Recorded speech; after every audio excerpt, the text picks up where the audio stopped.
Okay. Hello, everybody. I hope people can hear me on Zoom. If you can't hear me on Zoom, someone needs to send a chat so that when the important person comes up in a minute, you can hear him. So I'm Emily Taylor and really excited to have such a great crowd here in person and also on Zoom. I think we have 35 on Zoom. Thanks to everyone for coming. Shows how popular Owen is.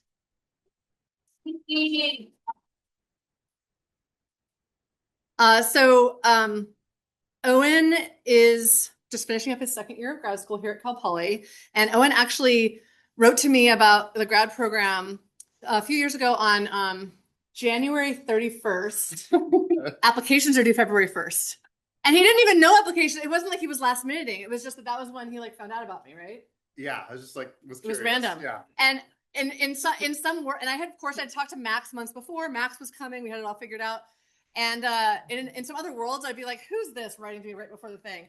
But his email was, what he wrote was like an exact mirror of my interest at the time, which was about kind of merging social science and biology to study human wildlife interactions. And I'm like, let's talk right now. And he applied and it. So let's not talk, just apply. And then we'll yeah, okay. Better. So I have a couple of photos real quick. So Owen has apparently always had these interests. Look at baby Owen right there on the top left. Owen may have grown the beard so that he looks a little less baby face. I don't know. But at any rate, Owen, like I said, came here 2 years ago, and of course the lab has never been the same. This is a picture of Owen actually doing field work, which he got to do for a total of, I think, 1 day in his work. Because his research is, as you all might know, is online using unobtrusive technologies. But we did get to go, and what you can't really see is that there's about 100 rattlesnakes all kind of around him, and he's down there collecting the data from the data logger, dancing among the snakes. This is Owen just last week at the Biology of the Pit Vipers conference. Owen was presenting some information related to chapter 3, which he'll be telling you about today. And then everyone, when you think of Owen, we think of many, many, many things, which is a extremely kind person, an extremely generous person, an extremely smart person, and an extremely hungry person. Like Owen's metabolism defies the laws of physics from what I can tell. I just can't understand. So we are having a graduation party on Friday for Owen and Max at my house. And I want everyone to RSVP so I know how much food to get, and then I will double the amount. And so last but not least, in addition to all of the wonderful things you're going to be hearing about Owen, Owen did get the Outstanding Biological Sciences Graduate Student Award for all the work that he did. And he was nominated by a bunch of people. He was nominated by other students, by faculty, and by staff, really showing how much everyone loves him. So congratulations, Owen.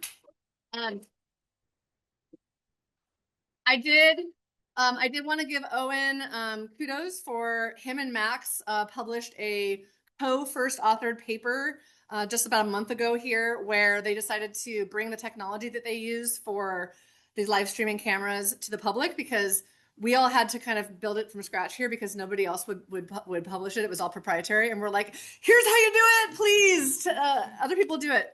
So nice work on that. And then I just also wanted to mention that, Owen's always in there, always working. And he's, of course, working on his thesis. But I don't know if you all knew this, that meanwhile, he was doing another massive project the entire time, which was called Under the Snake Fluence. And it's really kind of the biggest human-snake interactions research project of all kinds.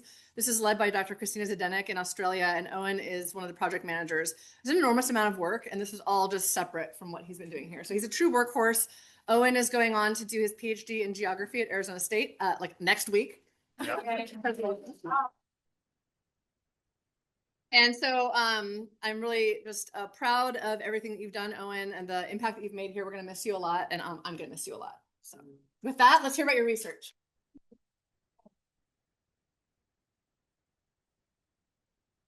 In case you were wondering, I did finish that whole quiche myself. Okay. Thank you, everyone, for being here. I'm so excited to talk to you about my master's research looking at social networks and human perceptions of snakes using cameras and community science. So if you've been in nature at all and looked for animals, you've probably noticed that you're being watched, and animals are going to respond to your presence, whether they fly away or come and land on your head. And the same thing is true for snakes, right? So if you go up and you see a snake, chances are it's going to just stay still and hope that you leave it alone. But if you like to get in its face and take pictures like I do, it might rear up and start rattling its tail or try to get away from you. And this has an impact on our perceptions of wildlife, right? Not only for people who are afraid of snakes and who might become more afraid by seeing a snake rattling its tail and puffing up like this, but also for people who like snakes, like hopefully most of us, because when we are seeing snakes in this context, we're only seeing a snapshot of who they are in totality, right? We're just seeing a little slice of their life. And so we want to figure out ways as scientists to get around that. And there's lots of ways that we've used to spy on animals historically, like radio telemetry and more recently accelerometry, which allows us to look at fine scale movements of animals and potentially get at their behavior while we're not even watching them. And then secondly, we can use cameras to watch animals. Camera traps have been developed by hunters to do this, where you can either have them at set intervals taking pictures or video or being motion activated. And of course, what's even more fun is if you can watch them in real time through live streaming cameras. We've used both of these methods in the research I'll talk to you about today. Technology can also be used to connect people with nature and with science more broadly. Zooniverse is an example of a community science platform by which viewers or scientists can upload their data, say from camera traps. These are camera trap photos. And members of the public can go and retrieve data from them. Say, oh, what sort of animal is that? What's it doing? And that's really helpful when you have lots of camera footage to deal with. And it also provides a real connection between the public and science.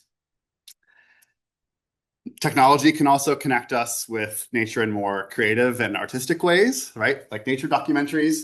Here are some great ones that you might think of. But for every really awesome, great nature documentary you can think of, you can probably also think of some sensational ones. And that can be especially problematic for animals like snakes, where, enough said. But furthermore, if people are doing these behaviors and something goes wrong, that further changes the narrative for snakes, right? It's not just the person who was bitten by the snake that's at fault, but it's also something bad about the snake. And so Project Rattlecam was created by my advisor, Emily Taylor, and on my committee, Scott Boback, to help kind of change that narrative and connect people with snakes through community science. Here you see a mother prairie rattlesnake attending to some pups. And so they do a lot of really cool things, very calm, very relatable things that we can hopefully have a better sense of these animals and see them not as such of maligned animals from looking at them like this. And there's actually been studies showing that learning about the social behavior of snakes improves people's perceptions of them. Project Rattlecam started as a Zooniverse project in 2021, where they took these prairie rattlesnake dens, which are hibernation sites where snakes stay throughout the winter to avoid the cold, as well as rookeries, where they give birth later in the year. They stay there throughout the whole summer and give birth in the late summer. And they took these camera trap photos and uploaded them to Zooniverse.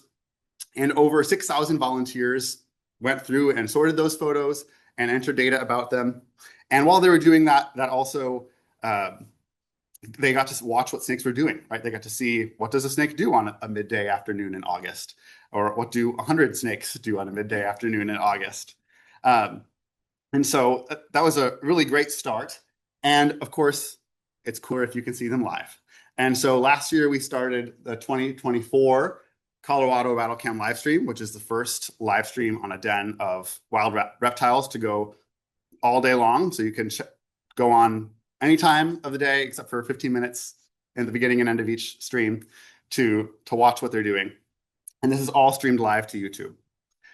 This, of course, is with great help from my lab mate, Max Roberts, who worked on getting this all set up with me, and the team of engineers in the design and fabrication team, Doug, Kevin, and Rob. And through Project Rattlecam, we endeavored to do a few things. The first was to connect the public with maligned animals. That's a topic of my first chapter, which is more of an introduction to the other chapters. Secondly, we wanted to study rattlesnake social networks. That's my chapter 2. And then finally, looking at the social behavior of these animals, we wanted to use that to influence how the next generation thought about them. And that's where we developed a curriculum that I evaluated in chapter 3. Yeah. How do I do with that? The okay on top. And then Okay.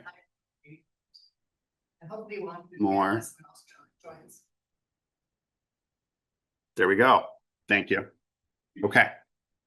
So let's dive into that chapter 1. There we go. So to get, that's Melissa. It's okay. In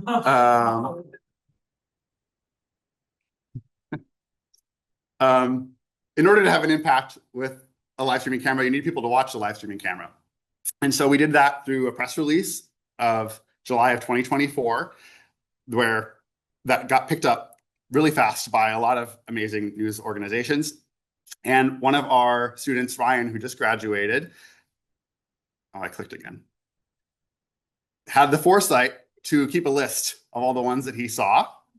And then we later went and added more and more to that list.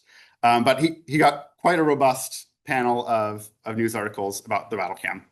And so we wanted to see what was the impact of these news articles on the live stream. Is this the thing that made us famous? We'll see. If we look at the date on our x-axis and media articles per day on the y-axis, we can look at that. So we charted them across dates. And this is in that paper that Emily mentioned. So on July 15th, we had our press release. And right after that, saw a big spike in media coverage. And then later in August, that's when the babies started to be born. And we started sharing about that. And another bump in media coverage associated with that. People like to hear about snakes on the news. And it's nice when they're not doing dangerous things. And so when we look at watch time on the YouTube channel, very high covariation with those media spikes. And so every time that we had more media coverage, we also saw an increase in subscribers on the channel. So this was 14,900 at the end of last year, and the channel now has over 20,000 subscribers today. We also saw a huge spike in new viewers. It doesn't look like a big, it doesn't look as big of a spike, but look at the units. That's 150,000 people were watching, new people were watching the camera on one day last year, which is astounding. If you add that to the number of returning viewers on that day, that was over 180,000 people who were watching the live stream. Maybe just for a minute, seeing what it was like and then logging off. But you'll notice that some people didn't just watch it for a minute and then log off. These are the returning viewers. And on any given day last summer, after we did our press releases, between 2,000 and 3,000 people on average were watching the camera. All right.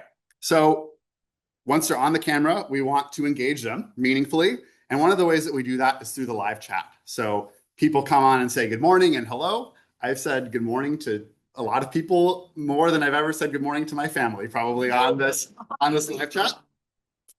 And from this, they have access to a scientist for 12 hours a day. Our students and volunteers are on there controlling the camera and monitoring the chat, answering any questions that people have. And this is also a way that we can encourage them to participate in our science. If they see something cool, they'll comment, oh, I see a snake yawning, and their timestamp. And so we can go back and review that footage. And through these chats, we can also look at people's perceptions of snakes because they like to tell us what they feel, right? And so a lot of people commented on how they used to be afraid of snakes or dislike them. And then from watching the camera and seeing what they're doing, they are now fascinated by them. And so that's great for snakes and human-snake relationships, but it's also just really good for people. We have a lot of people who might be socially isolated, who come online and they have this great community, and now they have a new group of friends. And they even started their own Discord server, separate from us, that they just go to and chat about snakes. At least that's what I think they do. I'm not on it. And so I wanted to use this great community that we'd established to study snake social networks. and study their relationships. And so before we dive into that, I want to back up and just give us a little primer in social behavior. So what is sociality? It might be helpful to think about an animal that's not a snake to give you a little bit more sense of things. So it's a combination of a few things. Individual relationships. So you might be friendly with one individual and then rather avoid another. Different contexts in which you'd interact with those individuals, not just for mating and those basic functions, but there might be other contexts in which you interact. And then also the formation of groups, right, or aggregations of animals. And those groups might have dynamics within those as well. And so reptiles, while it hasn't been well studied, well, it's been documented, but a lot of people kind of overlook it.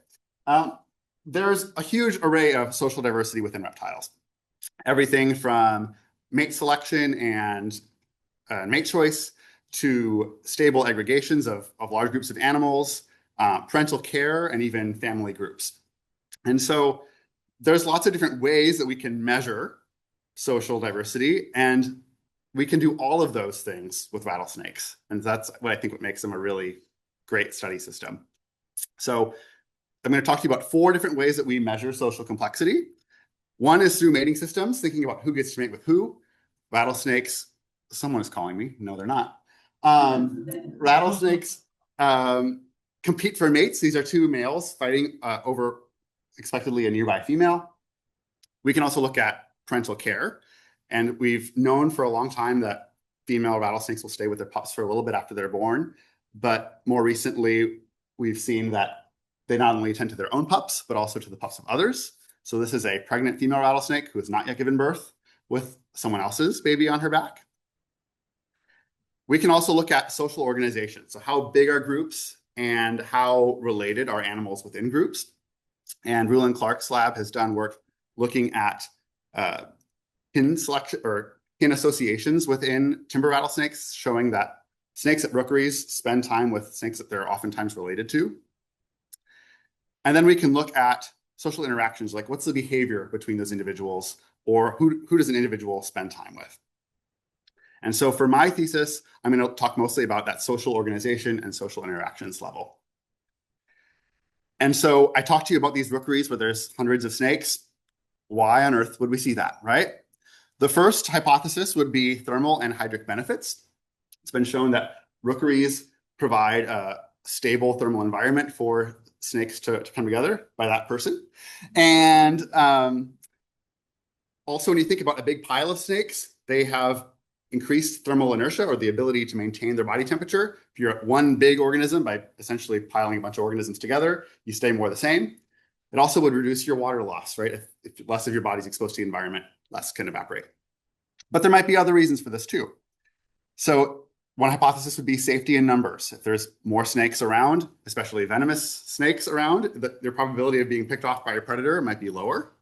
And related to that, Chelsea Martin has done research about social buffering of rattlesnakes, by which an individual will calm down faster in the presence of another snake compared to if it's alone.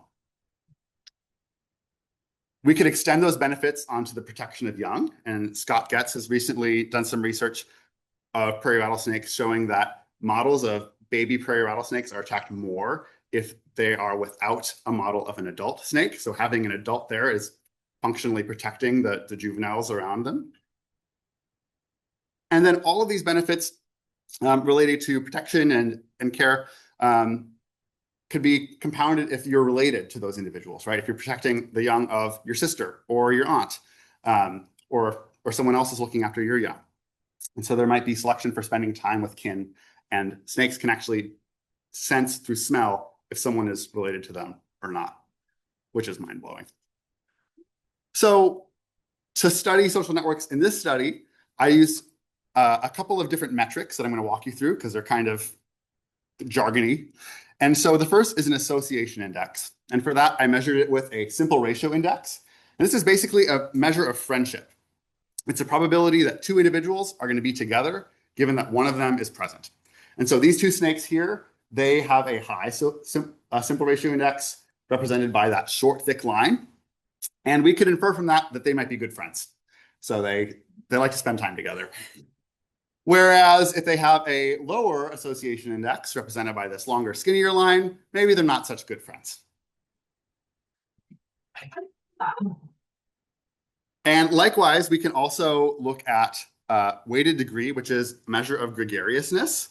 And that's a sum of all of the association indices within a network for an individual. So looking at that snake up on the left has many connections, associations with other snakes.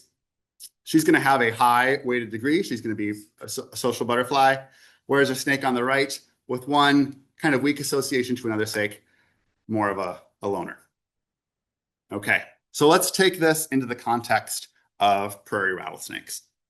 My first question that I wanted to answer is, what is the social structure of prairie rattlesnakes? Do they have friends that they prefer to spend time with? I hypothesize that yes, they do have preferences over who they spend time with, that it's not just about being together with any old individual because they help you stay warm or reduce your water loss, but who is with you matters more. If that's true, we'd expect to see a high variance in association indices. So if compared to if we made random ones, so I'll make some random ones and compare them with the observed networks. And that's because if you have some individuals who you really prefer to be with, they'd have high values. Some individuals who you'd really rather not be with, they're going to have low values, right? And it's giving you a high variance rather than looking at just means. Secondly, I wanted to know, how does sociability differ between males and females, right? What might be the basis of some of this complexity? And I hypothesized that females would be more social than males because of benefits that they'd receive during pregnancy. You know, they can't move around a whole lot. It probably pays to have someone around to help protect you, and also to help with maintaining your body temperature. And secondly, once your pups are born, they're going to receive the benefit of your social connections through all of the potential aunts and grandmothers that are there to watch them. And if that's true, we'd expect that females would have stronger pairwise associations, stronger friendships, measured by a simple ratio index. And also females would be more gregarious or have a higher weighted degree compared to males. Okay, so how did we study that? We had two locations that I'll talk to you through, and you've already heard about them. The first were those camera traps from 2020 that people reviewed on Zooniverse in 2021. One was a rookery, combined rookery and a den. So at these rocky structures, the snakes might stay there through the winter and hibernate, and then the pregnant females will stay there through the summer until they give birth, whereas those non-pregnant snakes, the males and non-pregnant females, will leave the den before they return. And then secondly, we had another rookery that was just a rookery. No snakes hibernated there. They just went there for the summer to give birth, a nice vacation home. And then, of course, we have the 2024 live stream, which is a separate site that's both a den and a rookery. I'm going to do this thing again.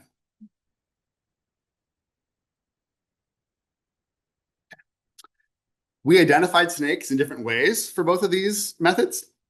For the camera traps, we used uniquely painted rattles. So Emily, Scott Boback, and Scott Getz went out and painted unique color codes on 375 or 255 snakes. There were more snakes who just had like red or blue on their rattles. And then Zooniverse volunteers, as they were reviewing these photos, flagged photos that had the colored rattle so that we'd know, where is there a painted rattle? Then Max and myself and some undergraduates went through and we looked at the codes. We said, who is that snake for each of those photos where they were identified? For the live stream, we wanted to be as hands-off as possible. So we named snakes by their unique scale patterns that I've highlighted here. I did not paint the snakes. Just highlighting the different shapes of their scales. And these were named by the YouTube viewers so that people could submit comments saying, I see this pattern on this snake over and over again. I'm going to name them Thor. And we would then call out these snakes when we saw them in the live chat. And so this is showing you the distribution of when snakes were named throughout 2024. So you can see date and then all the cute names on the y-axis. And you'll see that they were not named on one day. They were named throughout the whole year. Some were still named in October. And if you can't know who a snake is, you can't identify that they're present, right? And so when we look at when snakes were recorded in the log, they were recorded through really various times. This is a problem if you're trying to do a systematic study on who's spending time with who, right? And so we addressed that using our team that we call the Rattle Researchers, which are 6 fans of the Rattle Cam and 4 students.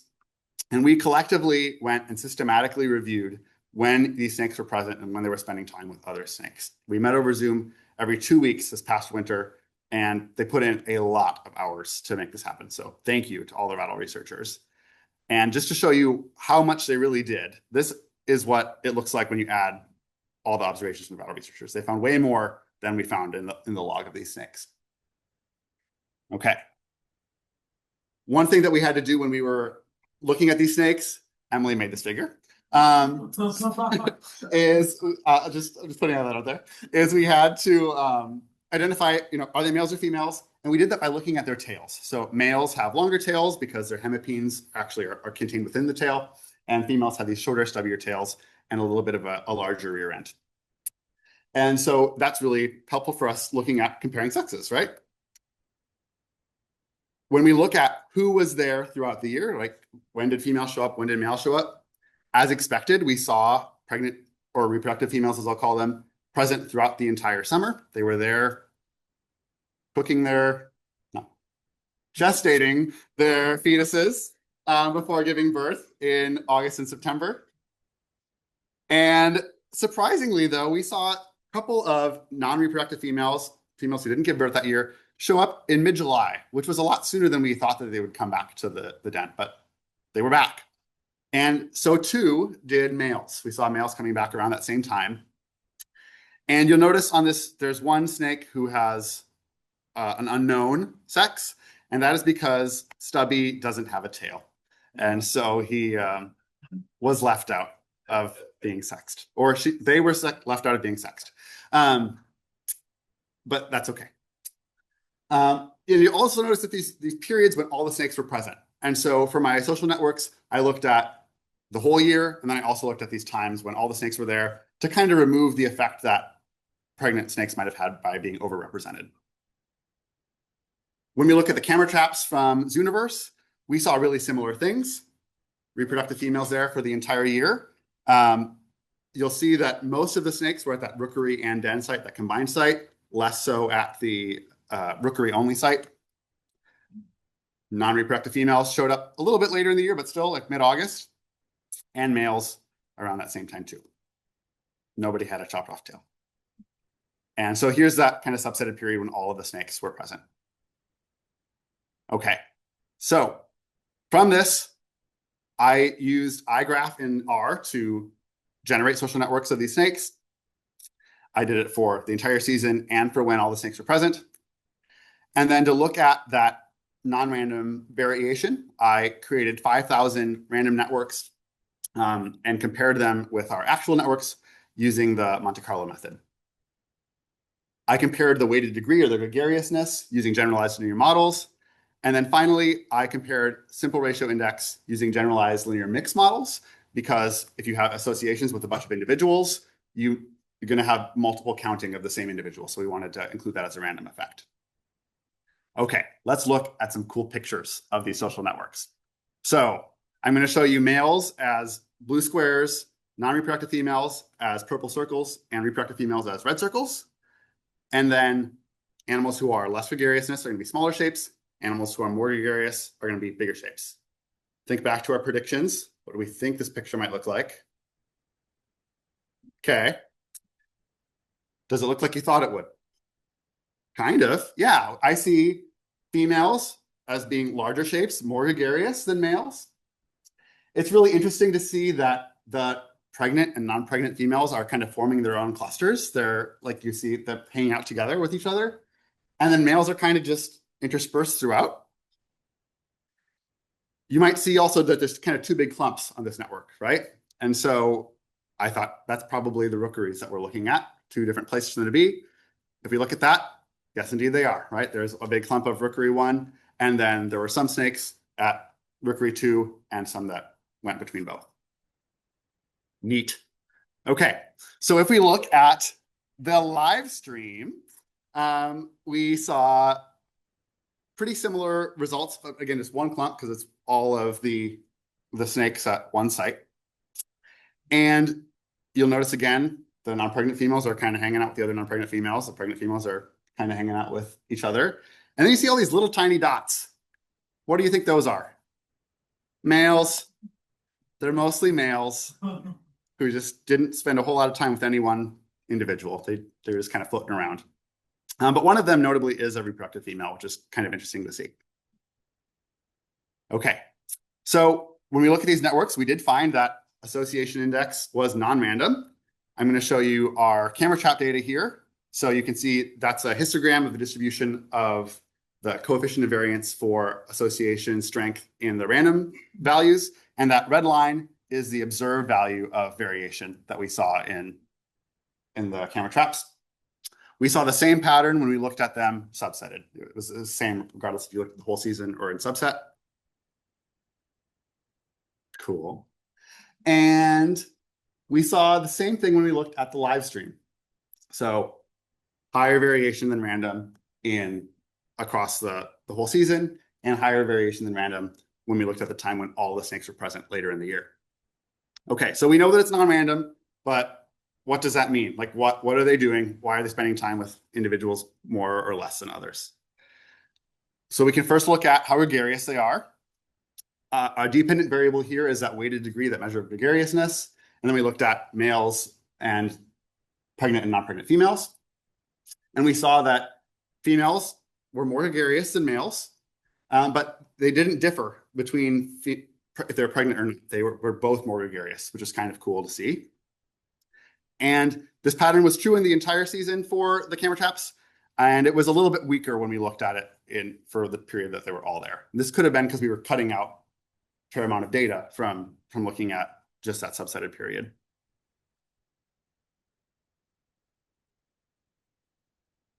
And we saw the same thing when we looked at the live stream, as we looked at the difference between reproductive females and males. The mean for the non-reproductive females was closer to the reproductive females, but there are only two of them, right? So it's pretty hard to get a significant effect from two animals in a study, right? So that's kind of why you see them kind of in between there. And the same thing we saw when we looked at the subset or the whole season. Didn't make a difference. Okay, so we know that they're more gregarious, but who is spending time with who, right? Like that's kind of the next step of this line of logic that we have to think about. So males we saw spend more time with females. This is a live stream. You'll see that their simple ratio index, that measure of friendship, was stronger for females than it was for being with other males. And the same thing was true when we looked in subset. You'll notice that I didn't show you anything for the camera traps. That's because males never co-occurred with other males in the entire camera trap season that we saw. So 0 was the value for how much they spent with other males. Neat. Okay, so we want to think about why are they spending time together? Like why more with males than females, or females than males? Well, that kind of makes sense when you think about the biology. We see that male rattlesnakes perform ritualized combat between each other where they compete for mates. If you don't like each other very much, you're probably not going to want to spend a lot of time together. This is actually captured from the live stream. This is footage that we saw last year of two of the males fighting it out. That's Thor on the bottom and Twitchy. He's on top right now, even though he lost. So we see this agonistic interaction between males. And of course, also males like to spend time with females. And so they are trying to mate. This is a male doing a stereotypical head jerking motion. And he's also trying to wrap his tail around the female, trying to get her to copulate with him. We never observed sexual copulation on the rattle cam, which is kind of interesting. It may not have helped that this snake here is a pregnant female, and so she might not be very receptive right now. But still really interesting to watch. And then when we think about females, when we looked at the camera traps, we actually didn't see a difference between their associations with males versus females, which I was kind of surprised by. And that could have been because of the limited detection that I'll talk about later, but the same value was true for both. But when we look at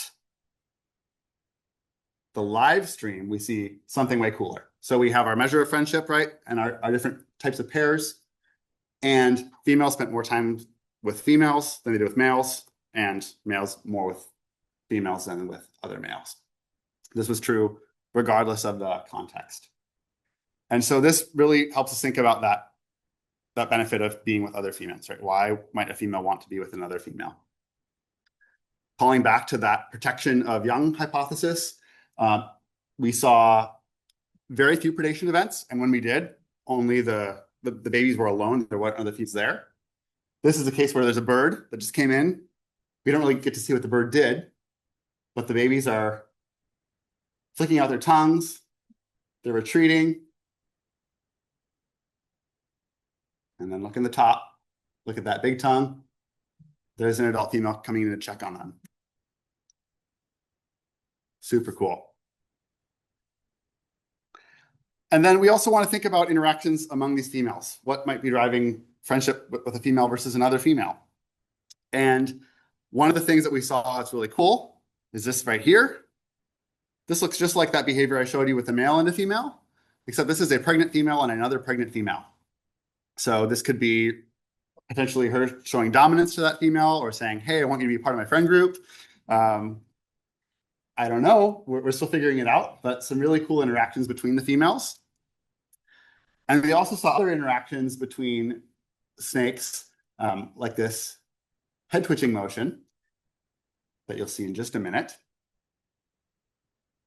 where instead of moving their whole body, they just kind of like nod to each other. And the baby's nodding back. Grace is working on this for her summer frost research, seeing if this is a form of communication by evaluating the behavioral responses of the receiver of the twitching and the twitcher. And so I wanted just to take a minute and talk about the different methods that I used and kind of their limitations and benefits more broadly. The camera traps are really great for deploying at a network of rookeries. That I could have multiple rookeries that are nearby each other and see how our snake's using the two is awesome. But it was really hard to actually identify a little grainy image of a snake's rattle in a picture, right? That was challenging.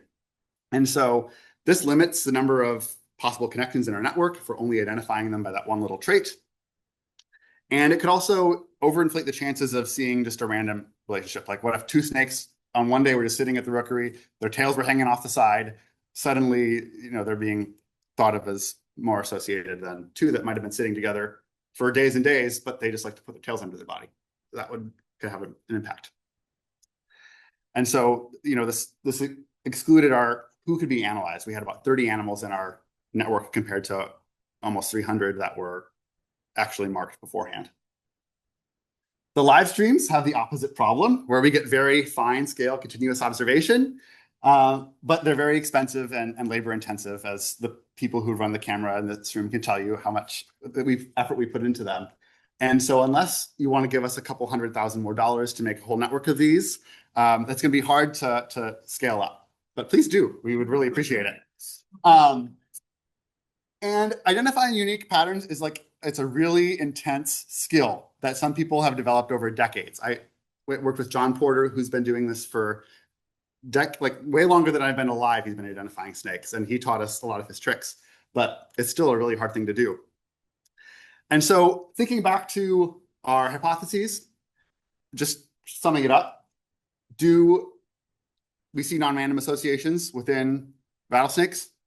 Yes, we do, in both contexts of camera traps and live streams. When we think of how does sociability differ between males and females, we didn't see stronger friendships between males and females than we did in the camera trap photos but in the live stream, we did see stronger associations between females and females compared to males. And notably, we saw higher gregariousness in both the live stream and the camera traps. So that suggested some stronger connections between females, potentially having benefits when they're pregnant or after they've given birth. When we think about what's driving these associations, we saw those sex-based interactions and cool videos that might hint at dominance hierarchies or communication between individuals that we still have to figure out. And when we look at our future directions, I would love to be able to make these networks with direct behavioral interactions more than just who's spending time with who, and using AI tools to help identify individuals so that we can do this at a much larger scale. And then finally looking at rookeries over time, right? Who's using the same site over years and years. So hopefully watching the snakes doing what they're doing and learning about their social relationships has helped you appreciate more about them. And we wanted to extend that to younger audiences through development of Rattle Ed, Chapter 3. So we know from the literature that although humans are innately good at detecting snakes, we're very good at spotting snakes, fear of snakes is mostly learned. And perceptions of snakes can impact your decisions about them, right? If you find a snake in your yard, are you going to kill it? Are you going to relocate it? Are you going to leave it be? As well as other conservation actions towards snakes. And so our goal was to use the live stream to shift perceptions of snakes in elementary schoolers while teaching them important science skills. And so we designed this with a team of liberal studies students over the last 2 years. And it's an 8-day unit for 3rd through 5th graders, though it can be adapted for other grade levels. And it incorporates 5 next generation science standards and has activities like art, where they made these clay model snakes after what they saw in the live stream. They engineered bridges to help snakes not get hit by cars. And they actually designed their own studies using the live stream to answer their own questions about snakes. We did this starting off here locally at 3 elementary schools here in the Central Coast in 4 classrooms. And the teachers taught this unit all themselves. We provided them with all the materials that they needed, and they went ahead and did it. And so they had a pre-survey before the unit. They completed it, and then they were given another survey following. And I'll do this again, because you're going to want to read what's on the bottom soon. Okay. And so we measured student perceptions using 3 different survey measures. One was having them draw a moment in a rattlesnake's day, and then we had them write about their story. And then we also had them answer some more traditional emotional survey questions about how much they liked, feared, and were disgusted by snakes. It was really important to us to use all of these measures because students are very creative, right? They can express things that you might not think of from a survey question. And also, one thing probably won't tell you the rest of how they feel. So having all 3 was really important. So we wanted to know how this unit would impact the perceptions of snakes. And we hypothesized that watching them behaving naturally and learning about their ecology would improve those perceptions. And so if this is true, we see that they would express more accurate depictions of snakes in their post-assessment drawings and writing, not just snakes eating things or fighting. And we also would see an improvement or reduction of their fear, negativity, and disgust towards snakes in their surveys. Okay. So let's look at what they responded in the beginning. They had a pretty wide range of perceptions. This is our Likert score scale on the left. And so a 1 would be very fearful, very disgusted, very negative, and a 5 would be not at all any of those things. Okay, so the means for negativity and fear were 3. They're pretty neutral, but still a wide range of values. And disgust, actually, the average to start off with was not disgusted. They just weren't, on average, very disgusted by snakes to start with. Interesting. So how did they change? Well, negativity and fear decreased following the unit, and disgust stayed the same. They stayed not disgusted. Good, we achieved something. Okay, but let's look at these drawings. What did they draw? This is one of their drawings, but it's not even it yet. Okay, the importance of showing writings and drawing together. This is what someone wrote: on a rock chilling at its home. Okay, imagine what that looks like to you. Okay, spitting venom at a rabbit in the desert.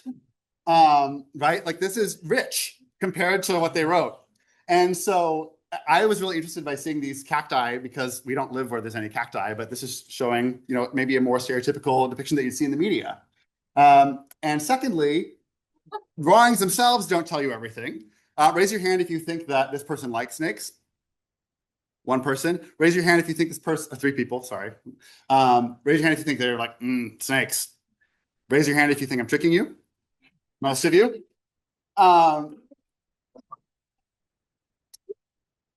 This is a pretty empathetic response to the snake. Oh, it has a name. It's sneezing. This is great. So cool. Just ate a meal. Look at the food bump. Amazing. Okay, so let's look at some of those changes in drawing responses. Beforehand, we saw this person, they drew a snake about to bite someone on a trail. And then after they showed a snake drinking water off of its body and another one sunbathing, right? So a very stark shift from conflict to snakes doing snake things. Here's another one, a snake in the desert chasing a mouse.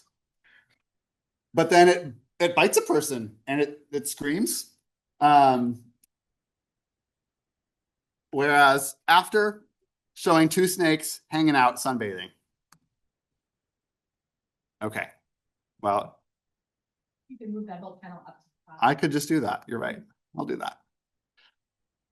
Okay. So when we look at this more quantitatively, the changes that we saw, starting off, we saw a wide variety of themes, but you'll notice that predatory themes, where snakes were eating or hunting something, represented 67% of the responses.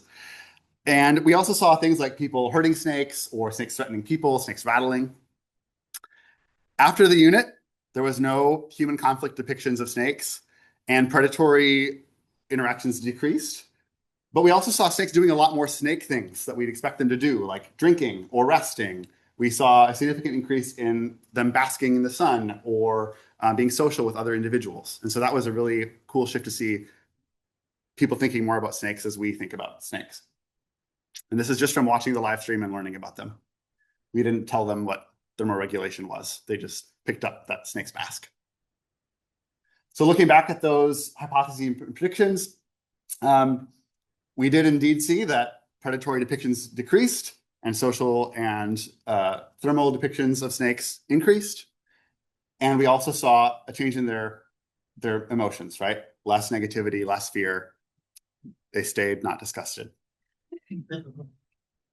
Okay. So when we are thinking about the next steps for this, I'm really interested in getting a larger sample size to understand how drawings and like their drawing themes and their emotions correlate with one another. And so to do that, we're recruiting more teachers to participate right now, and qualifying teachers will receive $150. And we're recruiting from all across the country. So if you know anyone in the US who teaches students between 3rd and 5th grade, they can be a part of this study. And so putting this all into the broader context, hopefully from seeing snakes and seeing what they do naturally, looking at their social structure, seeing how we're not so different, we can promote empathy for them and understanding that allows humans and snakes to exist together much more healthily. And with that, I will take questions. But first, I need to thank my wonderful advisor, Emily Taylor, and collaborators, especially Max, and all of the Rattle researchers, people who helped develop Rattle Ed, our funding sources, including hundreds of Project Rattle Cam donors, and all of the zoos who put the Rattle Cam up in their zoos, which I didn't talk about today, but that was another part of this.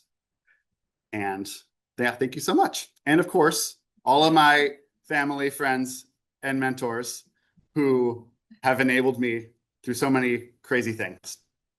And appreciate you.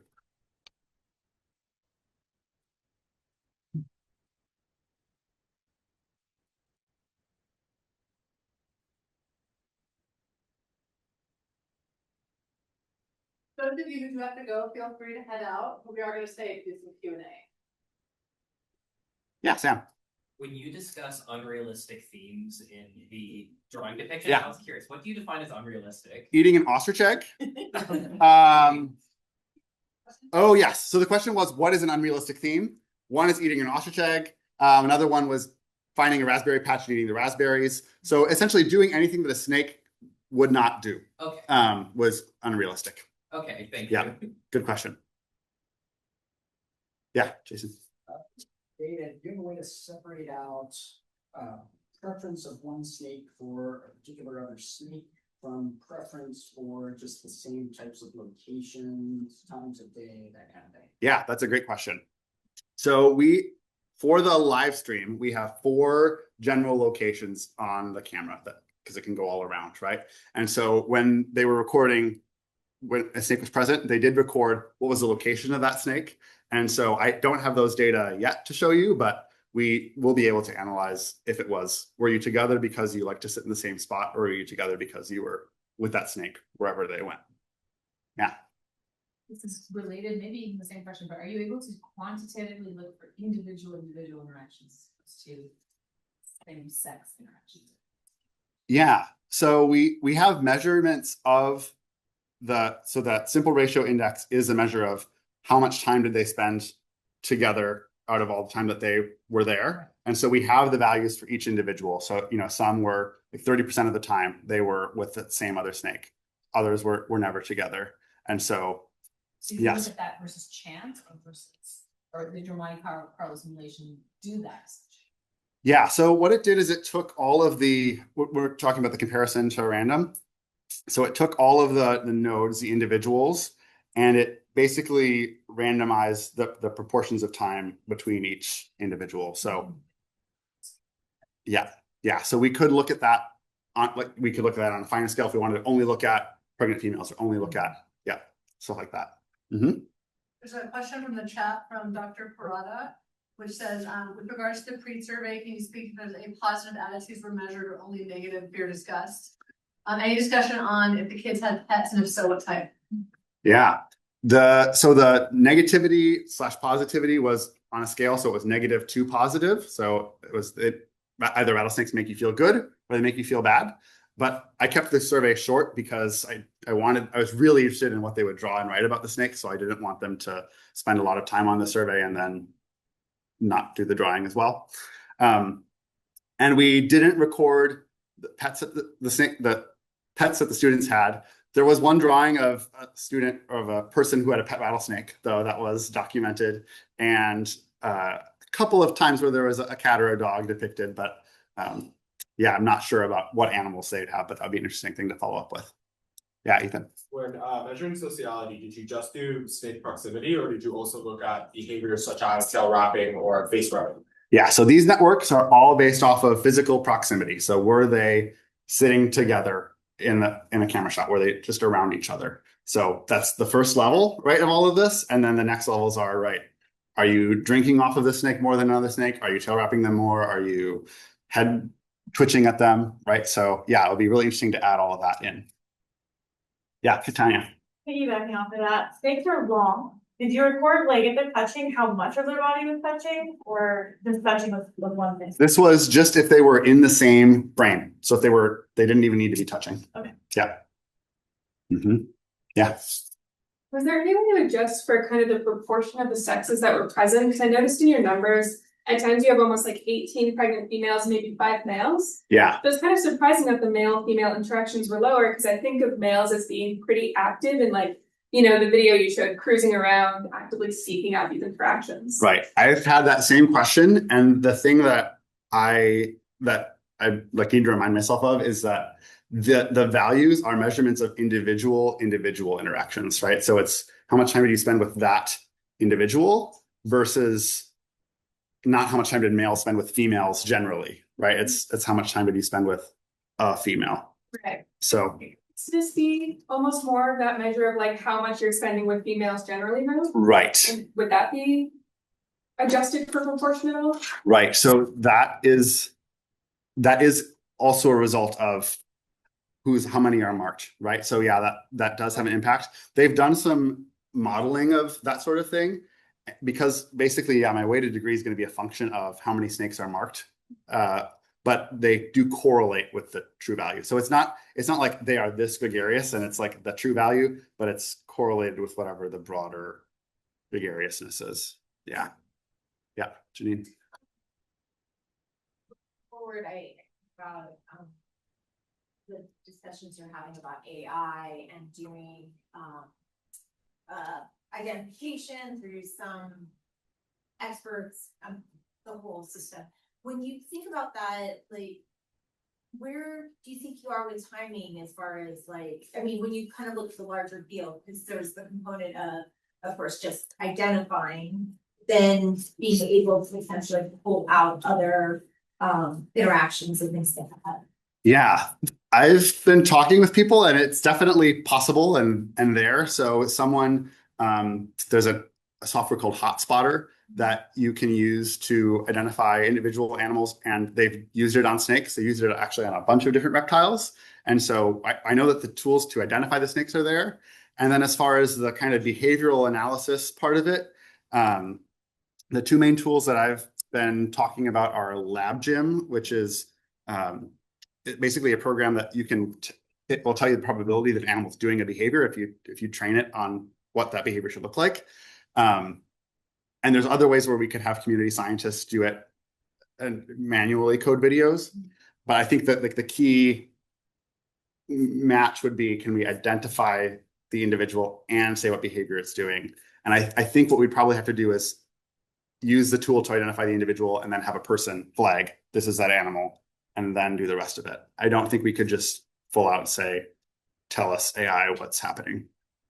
What kind of training data do you think, I'm sorry, I'm like. Yeah. Training data might you use to get those individuals identified? Or, I mean, is that coming from, the person who has been identifying Yeah. it's for longer than you've been alive, or doing kind of that community component of training it up? The people who've been doing like the hotspotter training of the model, they've been able to use a relatively low number of pictures. And so I honestly think that we could train it just from what have people submit when they name a snake. So they have to take 3 pictures of the animal on 3 different days, and just with enough variation in angle and position, it picks it up pretty well. So I think it would be able to be trained well, but that could certainly be a good place to have community scientists come in and verify, right? And still participate, even though we're automating some of the other parts that they might more traditionally be a part of. Yeah, thanks. So as a fun way to end this, and that photo that's been looping there, that those were babies the day they were born, which was on August 22nd, which was during the frost presentations in this room last year. We were all True. oh my god, the baby. Oh, you can see the placentas sitting around, the ant picking at the placentas. And we have a contest going on right now to predict the day and time of the first baby. So everyone should get online and find that. You can go onto our socials to find that so that you can win a t-shirt. Oh. Anyway, congratulations, Owen. Everyone, let's see.